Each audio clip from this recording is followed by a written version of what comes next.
Ang PBA Premium ay isang programa na itinakda upang matulungan ang mga sari-sari store owners sa lugar na nasalanta ng bagyong Yolanda.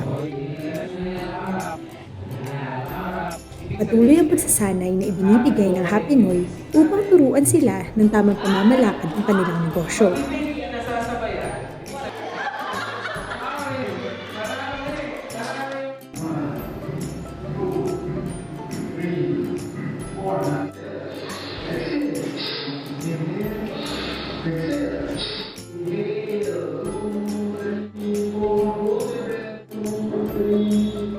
Naging bukas ang mga sari-sari store owners na magbahagi ng kanilang mga karanasan sa negosyo na nakapulutan nila ng aral.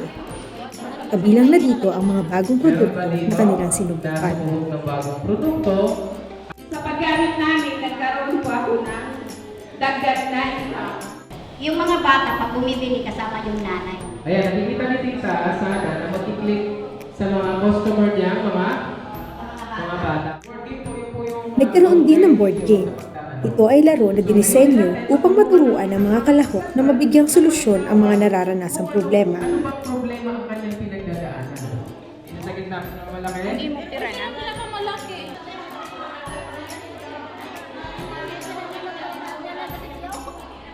Bagong natutunan o bagong pagkakaintindi tungkol sa iyong problema. Hindi na magpautang sa mga taong hindi nagbabayad.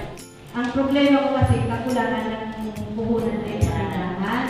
Bilang bahagi ng PBA Premium Cohort 1 Level 2 na pagsasanay, itinuro sa mga sari-sari store owners ang business continuity planning.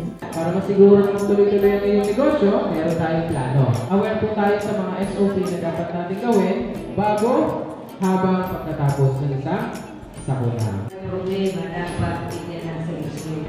Insurance para sa tindahan, tsaka yung business continuity plan.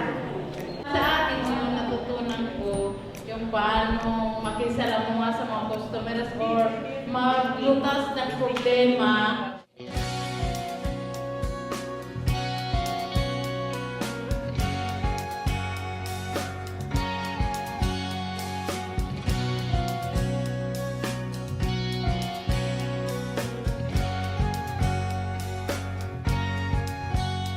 Matapos ito, ang mga kalahok ay tumanggap ng sertipiko na nagpapatibay ng kanilang pagkumpleto sa Level 2.